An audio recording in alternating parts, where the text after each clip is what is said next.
very proudly as the Executive Director of the Downtown Development Board and the Community Redevelopment Agency for the City of Orlando.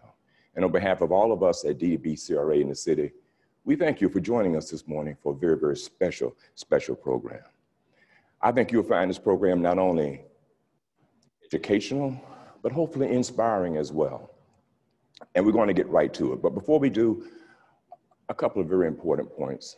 We know that all of us continue to grapple with the throes of this global pandemic. And for those of you that are businesses in downtown, we want to remind you that for all of the information on COVID reopening resources, please visit downtownorlando.com. That's downtownorlando.com, and click on the pink banner at the top of the page. There you'll see information on how to receive free parking in downtown or request parking validation stickers for your customers. You get information on pickup and delivery options, our new park lists that are available for businesses now, and other available funding and much, much more. And I encourage you to revisit that site from time to time because as we've all seen, the landscape during COVID continually changes, and there will be more to come that we'll add to that site as we continue to assist and help all of those businesses in downtown try to sustain themselves through this terrible pandemic. Now, today we have a very exciting program. The subject matter is the Orlando Land Trust. And as I said, I think it's going to be inspirational to you.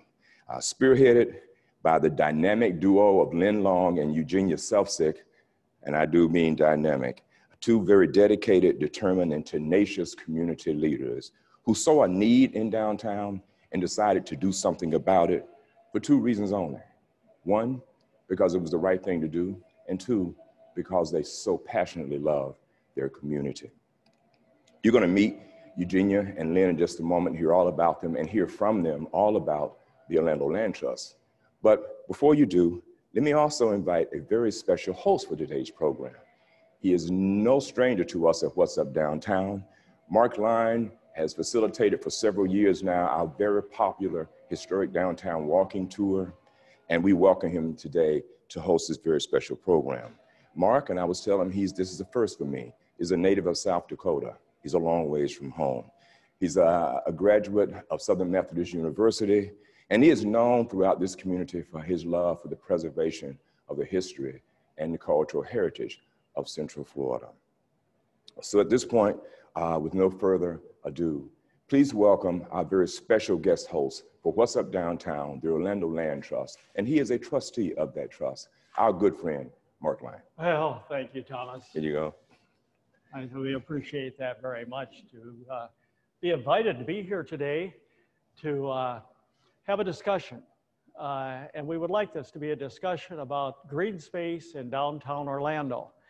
The preservation of Lake Eola Park in particular, and perhaps even increasing its footprint. This is an exciting time for us to be able to share our story with you this morning. So we want to make this interactive. We'd like you to go to that chat icon and ask questions. If you want to make a statement, feel free to do that because we'll have time at the end of the discussion to answer your questions. Now, it's really my privilege to do the next introduction. And these two people really don't need an introduction because many of you know them as fondly the little old ladies preserving Lake Eola Park. But these aren't your regular little old ladies. As Thomas indicated, they're dynamic individuals who are making a difference for our community and have a long history within this community as well. Both of them, by the way, are fifth generation Orlandoans. So they know Orlando, they care about Orlando, and especially Lake Eola Park. Eugenia Selfsick, she has lived here her entire life, and her father, Bob Riddle, started two businesses here in town. One was Lake Eola Coffee Company. The other one was DRMP Engineering, and both of them are in existence today. Eugenia herself is a UCF graduate. She and her husband, Joe, in 1995 established their business, which is Technologies Employment Company. Previous to that, Eugenia was a senior vice president of Bank of America. She is active today in the community. She still is on a trustee and a part of an organization here in town that provides funding for other organizations and individuals who need it. And she also has, for a number of years, sponsored downtown youth to participate in Life Across America, which is a really important program. Then we have Lynn Long. Lynn grew up near Lake Eola Park. She remembers playing there as a child long before those high rises went up on Central Boulevard.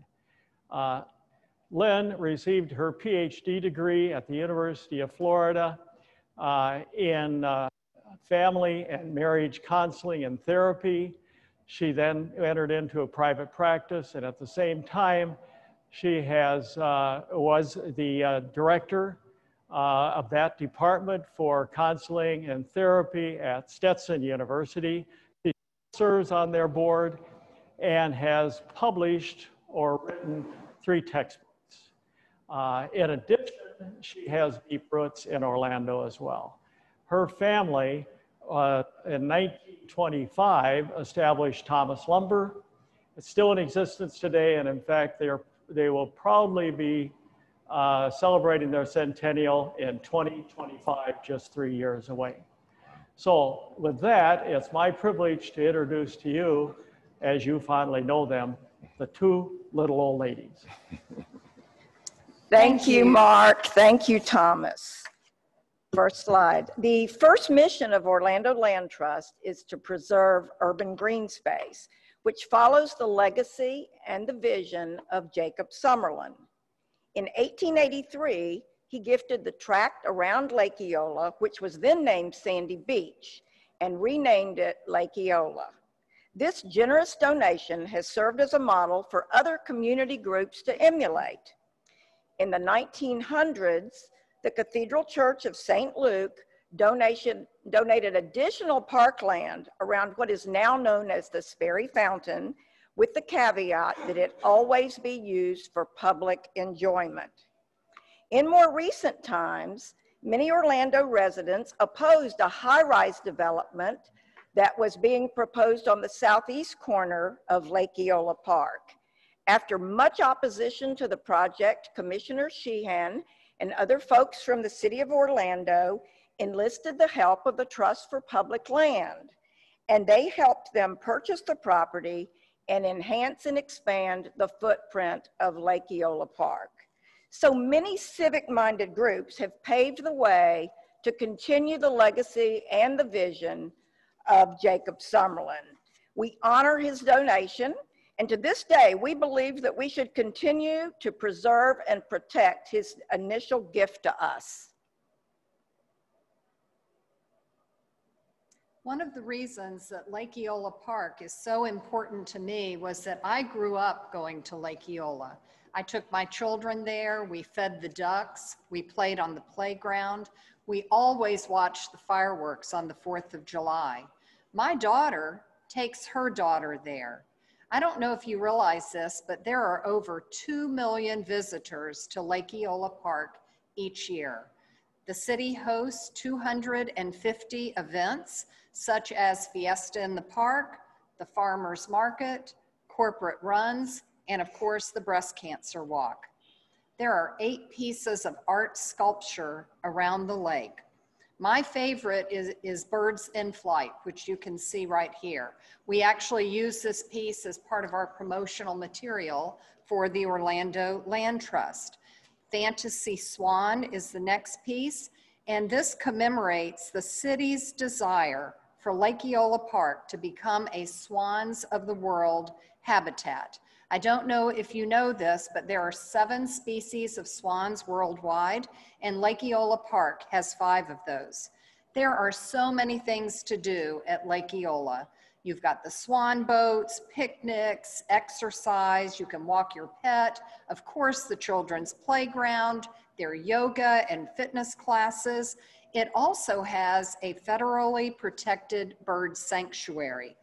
The next slide shows another piece of art. This is called the Muse. There are students from schools in the downtown area that use this space for recess and other parts of the park for their science projects.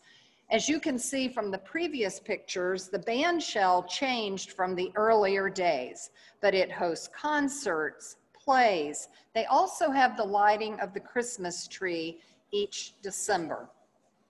Data from the Trust for Public Land says that Lake Eola Park is one of the most used parks per acre, outpacing the San Antonio Riverwalk and the National Mall in DC.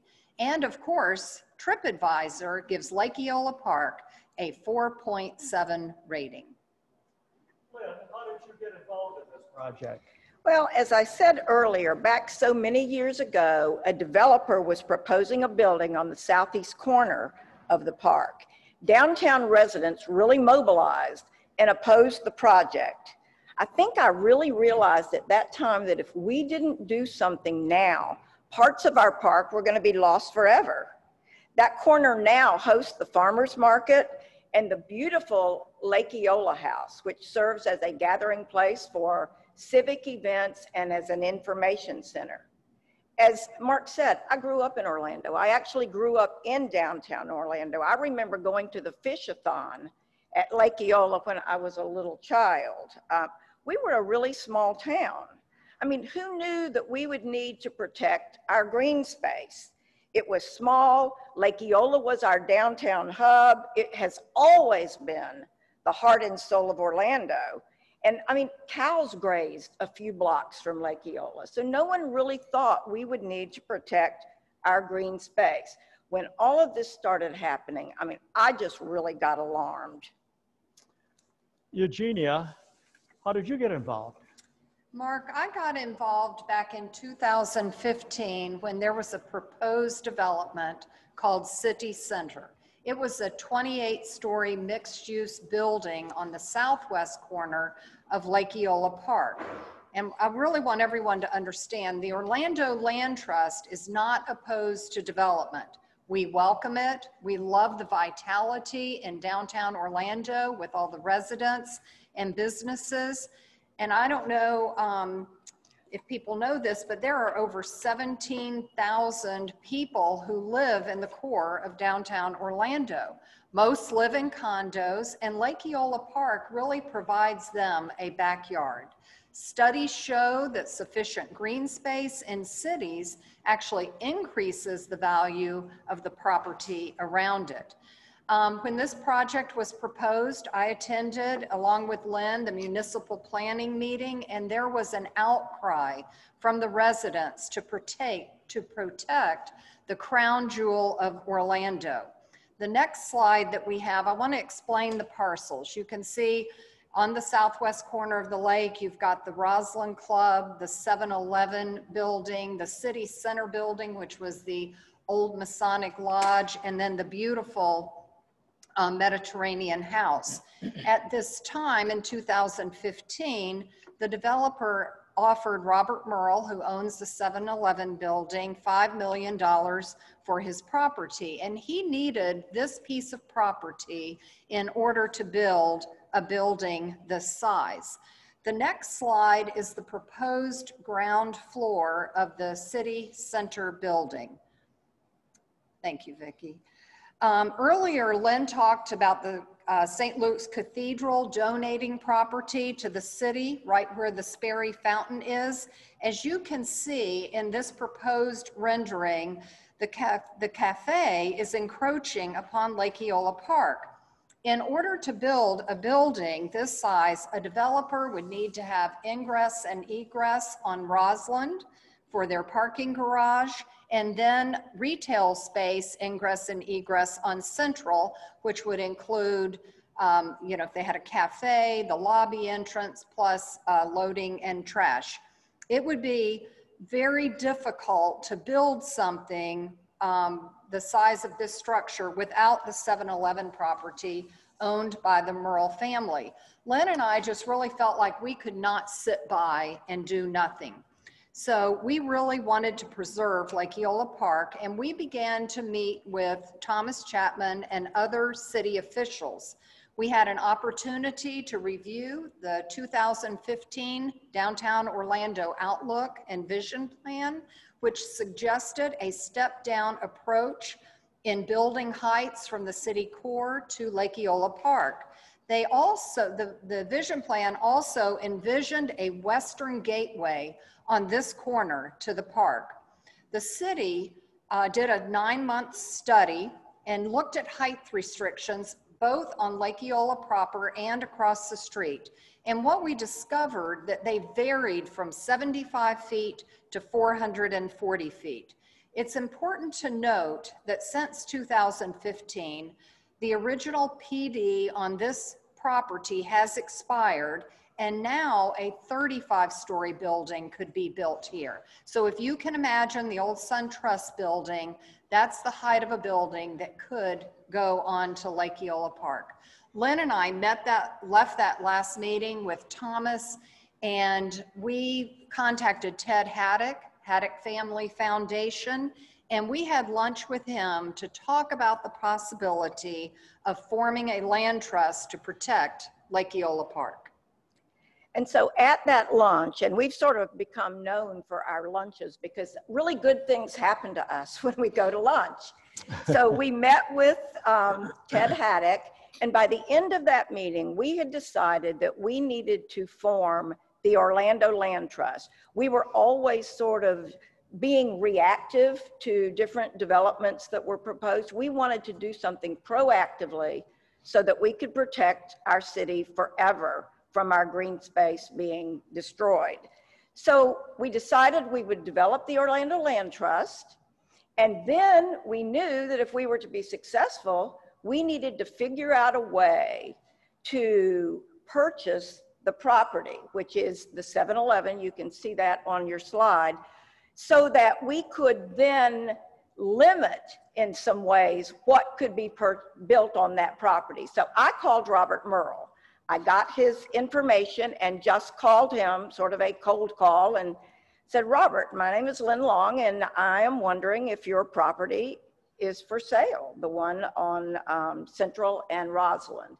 He said, no, it's really not for sale. It has been for sale. I was offered $5 million for it. And I said, look, could it be? And he said, well, you know, maybe. I said, look, Eugenia and I really need to take you to lunch. So again, we're off to lunch. At that lunch, we spoke with Robert Merle. We convinced Robert, and it didn't take a lot of convincing because he got on board right away. The Merle legacy would be much more satisfying if he were to sell that property to us and not to a development that would encroach upon Lake Eola. I think by the time we ended lunch, he was pretty excited. He has 2 sisters who also own the property with him, and we left it. I said, Robert, talk to your sisters, let us know what you want for the property, and then we'll go from there. So I waited a couple of weeks, and I called him, and I said, Robert, do you know what you all want for your property? And he said, yes, I've spoken with my sisters. We want $3 million. I said, sold, sold. We are going to purchase your property. We don't know how. We don't have a land trust yet at this point. We don't have any money, but we are going to do it. So hang tight. Do not sell it to anyone else, please, while we get our ducks in a row. So we called Ted Haddock, and Ted got us in touch with Steve Goldman, who is the trustee of the Winter Park Land Trust. Steve graciously offered to be on our board of trustees. He also donated all of the legal work that they had used as a way of establishing their land trust and gave that to us at no cost to us. So Ted started to work on the 501c3. He started working on all of the legal ramifications of developing a land trust. And Eugenia and I very quietly started looking for a board of trustees that would represent the interests of Orlando. We did it very quietly because we didn't really want anyone else to come in there and offer $5 million for a piece of property. We were already thinking, how are we going to get 3?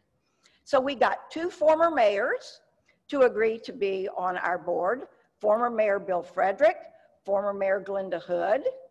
We approached Charlie Gray from Gray Robinson. We have Chaz Bales from ABC, Mark Lyon, who you've met earlier, Steve Goldman, as I said, Ted Haddock is our chair, and Leslie Kemp Poole, who is the environmental science director of the program at Rollins College. So we just felt like, you know, this was meant to happen.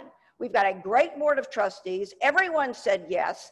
Everyone was enthusiastic about the project. So we were off and running.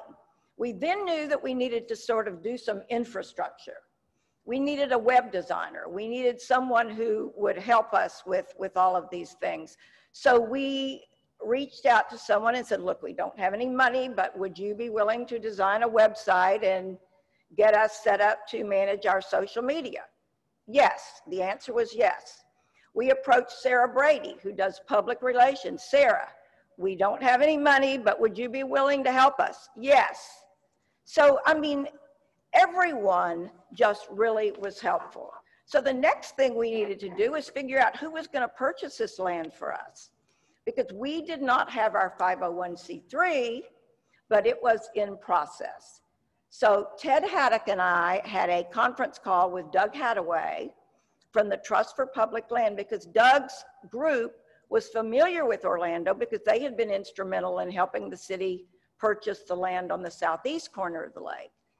Doug agreed that the Trust for Public Land would step in, purchase the property for us, and then once we raised all the money, then they would turn the property over to us and we would deed it to the city of Orlando with restrictions that it must be park space in perpetuity, very similar to what St. Luke's did.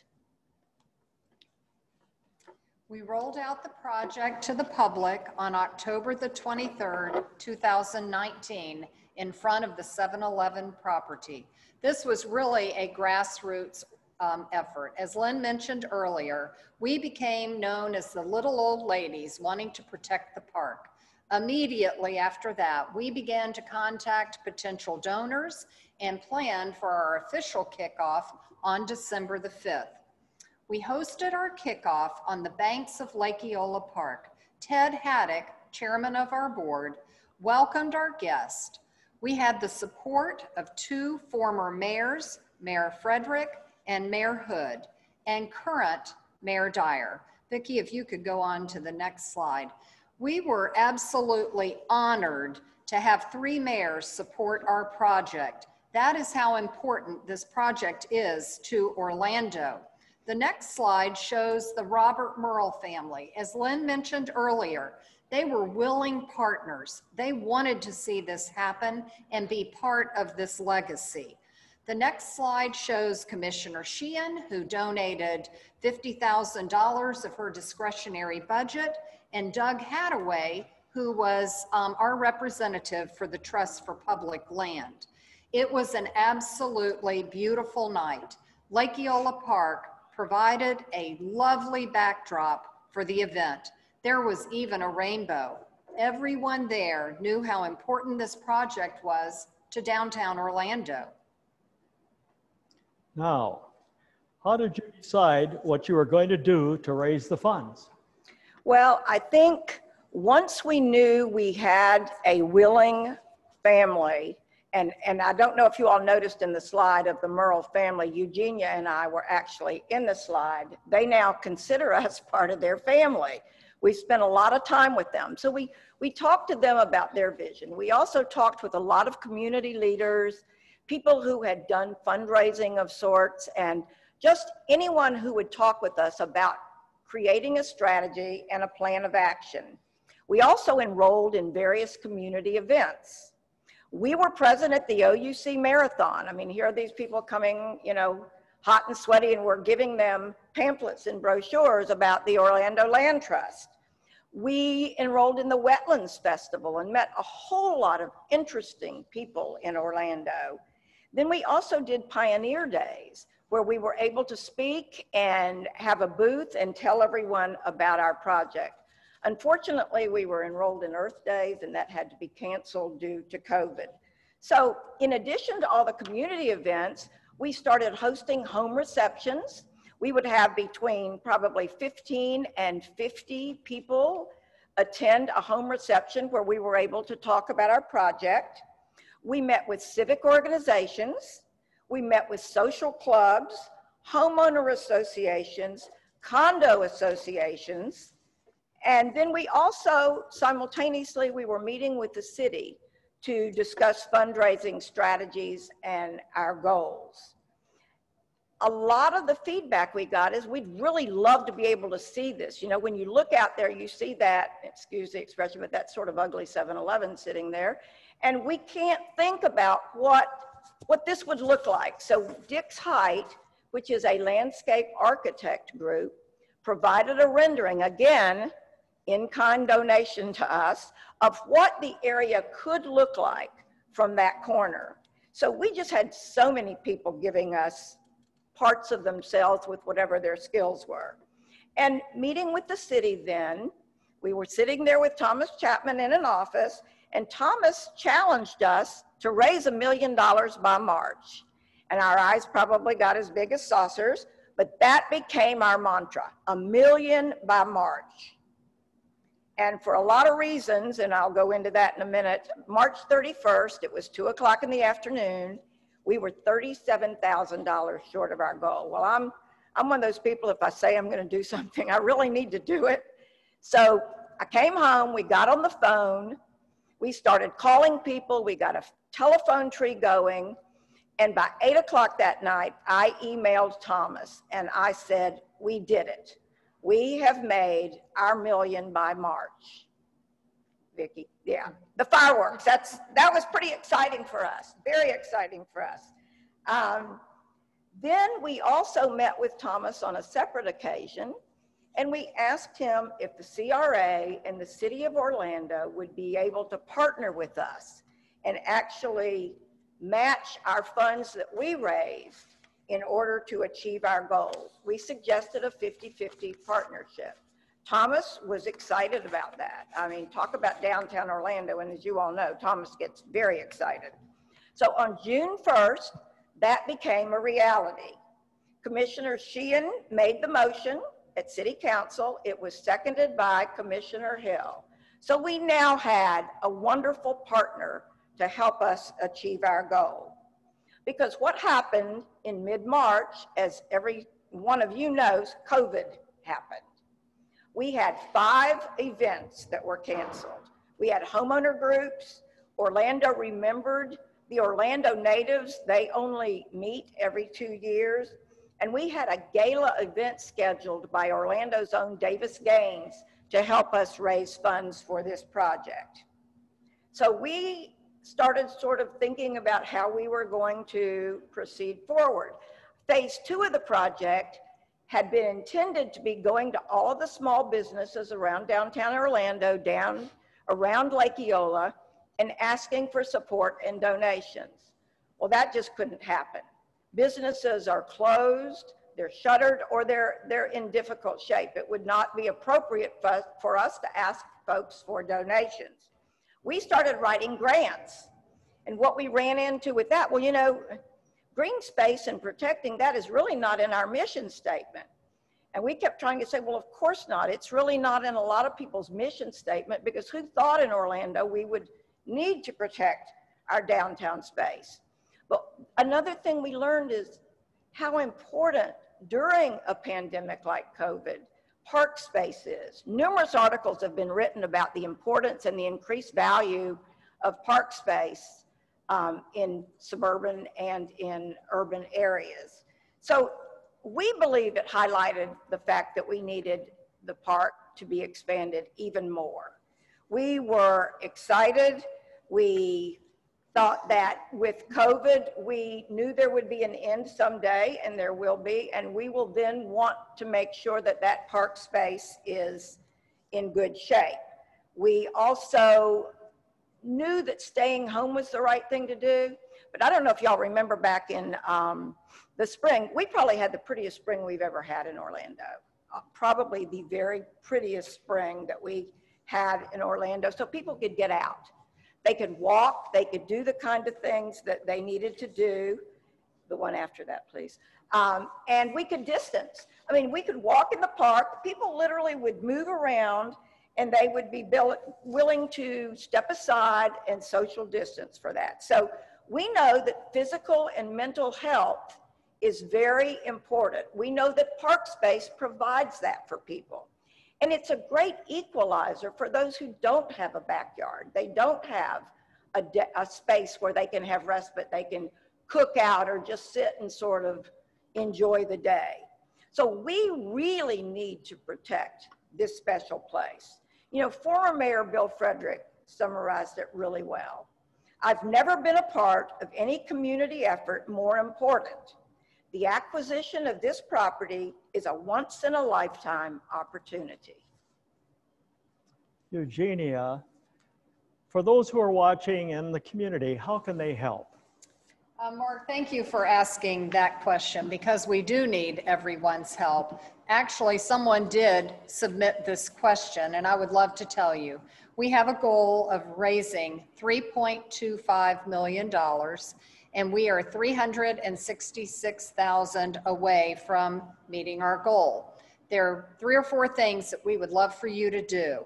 Visit our website, orlandolandtrust.org.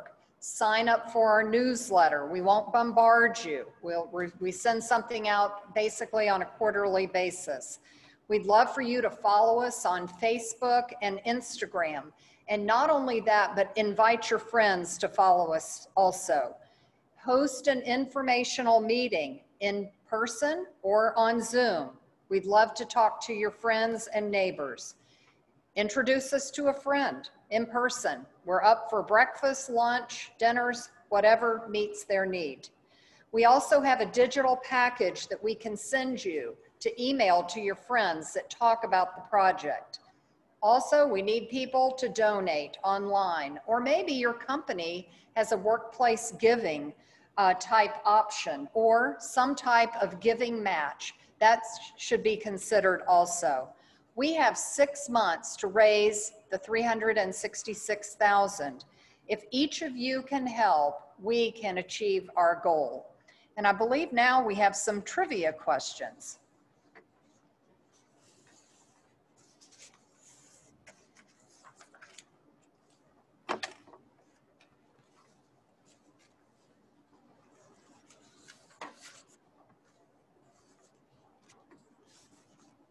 Are they up there?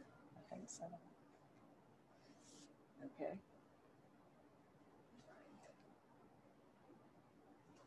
Go ahead. We take about a minute. Oh.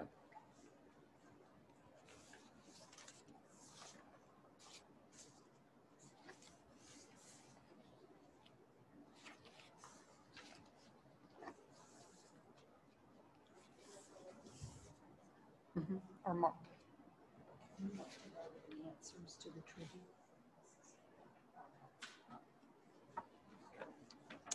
Okay, how many visitors come to Lake Eola Park each year? 2.2 million. How many living mayors reside in Orlando? 3. Who donated the property surrounding Lake Eola Park to the city in 1883? That was Jacob Summerlin, of course. And how many species of swans call Lake Eola home? 5.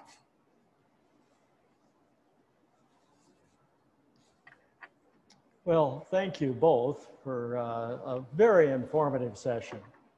We have some questions, and again, we encourage those who are watching to use the chat box and sending questions or comments. But the first question, and there's actually 2 that are asking much the same. Can you confirm that the 7-Eleven property being purchased will actually connect to Lake Eola Park? And the second question, very similar, how do they plan to expand Lake Eola Park? Okay, I'll take that question. The property of the 7-Eleven does not actually connect to Lake Eola Park. We see this as phase one of an important acquisition of expanding the footprint of Lake Eola Park. We believe that with the 7-Eleven property donated to the city and created as green space, that is going to limit anything that could be done in the property next door. We hope in phase two, we're going to acquire that property, and that way we will have the whole lake area opened. But that one parcel is crucial to making this plan happen. Excellent, thank you. Another question, what is the history of the trust? I know you talked about it, but is there any additional information? Well, I think we really covered most of that.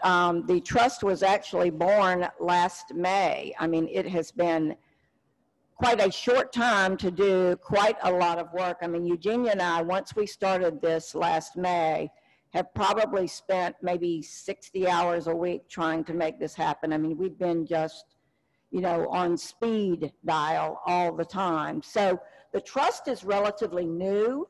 It was born, as you might recall, from the need to be proactive. And that's what we have done. So we've gotten all of our pieces in place right now.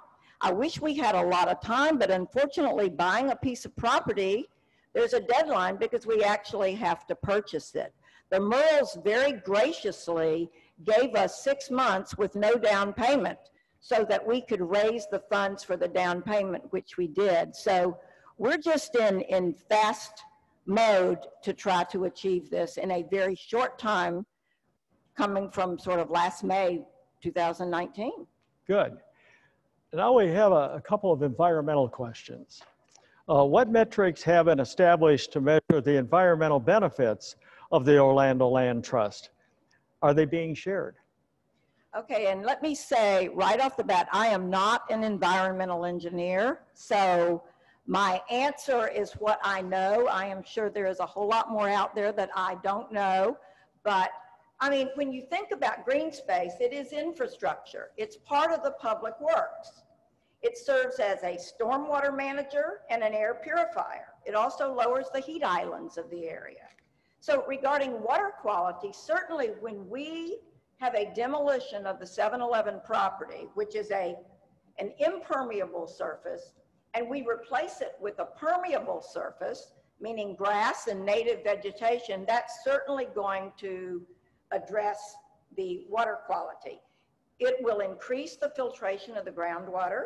It'll reduce the polluted runoff that can meander down into Lake Eola. And so the metric really would be better water quality.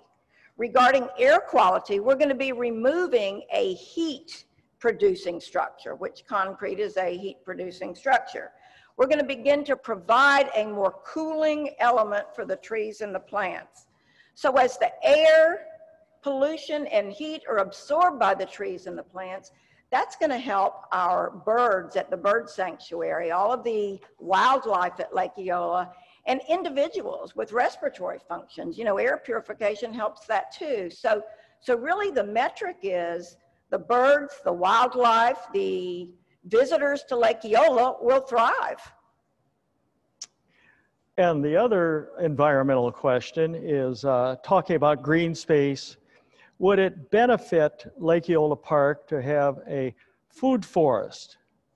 Thank you, Mark. I'll take that. Green space would benefit having a food forest. Food forests do work in urban areas, it's proven. And I can see Lake Eola Park planting trees and plants that produce food that we can eat. Lynn met with Lisa Early, the director of parks, earlier this year, and that was one of the topics that they discussed. Good. And a question back on the 7-Eleven.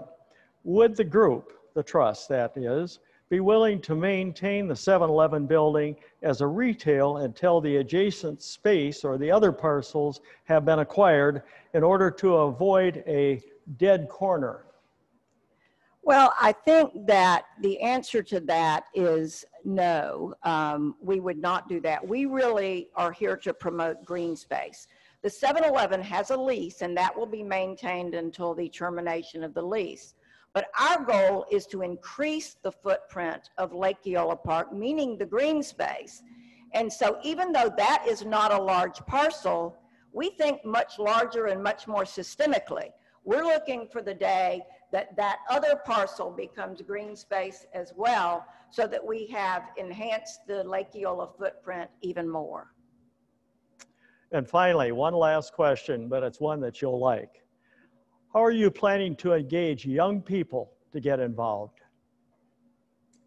Well, we are currently on social media. We've got an Instagram page and Facebook.